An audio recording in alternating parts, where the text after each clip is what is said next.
I'm here to talk about success. The first rule of success is to have a vision.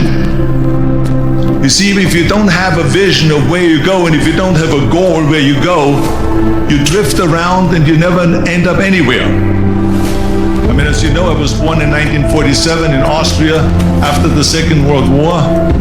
So I was very fortunate that I stumbled onto my vision. And I didn't really like Austria when I grew up. I couldn't wait to get out of there. I couldn't see myself becoming a farmer or a worker in a factory or anything like that. Even though my parents wanted me to stay there and have a normal life. But that was their vision, not mine. My vision was totally different. I felt that I was born for something special, for something unique, for something big. And then one day I went to school. I remember I was 11 years old, and they showed a documentary about America. And there they showed in this documentary the huge skyscrapers, the high-rises, the huge bridges, the 6-lane freeways, and all of this stuff. And I said to myself, that's where I want to be. I don't want to be around here with these little farmhouses and these little buildings. I want to be in America. One day after school, I walked by a store in Graz. So I went inside and I looked around, and then I saw a magazine. I saw a bodybuilding magazine that had Reg Park on the cover. Reg Park was then a 3-time Mr. Universe. And I saw him on the big screen as Hercules. I read that and I said to myself, wow, this is the blueprint for my life. This is exactly what I want to do. I want to become a bodybuilding champion just like Reg Park. I want to get into movies just like Reg Park. And I want to make millions of dollars and be rich and famous just like Reg Park. Do you know how great it felt that I knew where I was going? Imagine the majority of people don't know where they're going. I knew where I was going. That I'm going to become this bodybuilding champion just like him. So it was just a question of how do you do it? I was so relieved because when you have a goal, when you have a vision, everything becomes easy. So people always ask me, when they saw me in the gym in the pumping iron days, they said, why is it that you're working out so hard? 5 hours a day, 6 hours a day, and you have always a smile on your face. And I told people all the time, I said, because to me, I'm shooting for a goal. In front of me is the Mr. Universe title. So every rep that I do gets me closer to accomplishing that goal, to make this goal, this vision turn into reality. Every single set that I do, every repetition, every weight that I lift will get me a step closer to turn this goal into reality. So I couldn't wait to do another 500-pound squat. I couldn't wait to do another 500-pound bench press. I couldn't wait to do another 2,000 reps of sit-ups. I couldn't wait for the next exercise. At the age of 20, I went to London and I won the Mr. Universe contest as the youngest Mr. Universe ever. And it was because I had a goal. So let me tell you something, visualizing your goal and going after it makes it fun. You got to have a purpose no matter what you do in life. You got to have a purpose. 74% hate their job in America. Now this is not much different when you come to Europe. The majority of people don't like what they're doing because they're really not doing it because they didn't have a goal and they followed this goal. They just aimlessly drift around and then all of a sudden there's a job opening, so they get that job because you have to work. But then when you work, it's a chore. It's work. It's not fun.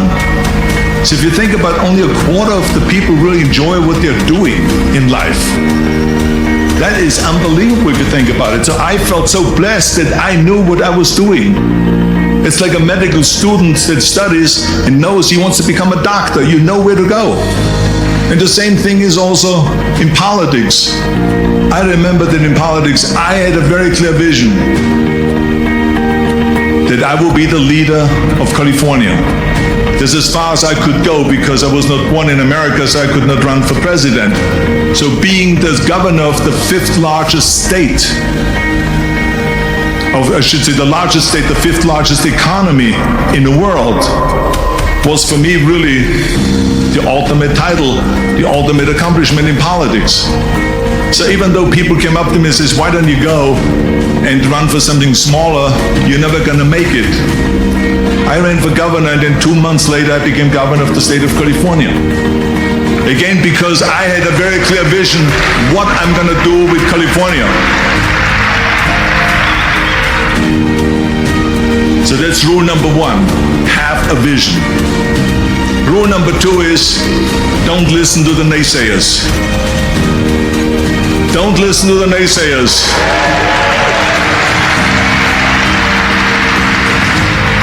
Everything I ever did, the thing that I heard out of people's mouth was, that's impossible. That can't be done. Or no. That is exactly what I heard, and of course I proved to the people that it can't be done. So whenever someone said to me, it can't be done, I heard, it can be done. When they said no, I heard yes.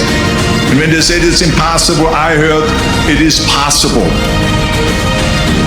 I'm a strong believer of what Nelson Mandela said, that everything is always impossible until someone does it.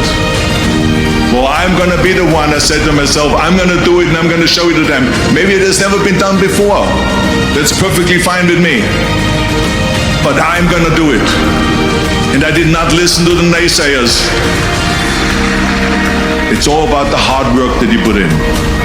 I said to myself, in bodybuilding, I worked out 5-6 hours a day. I'm going to do the same thing now for acting.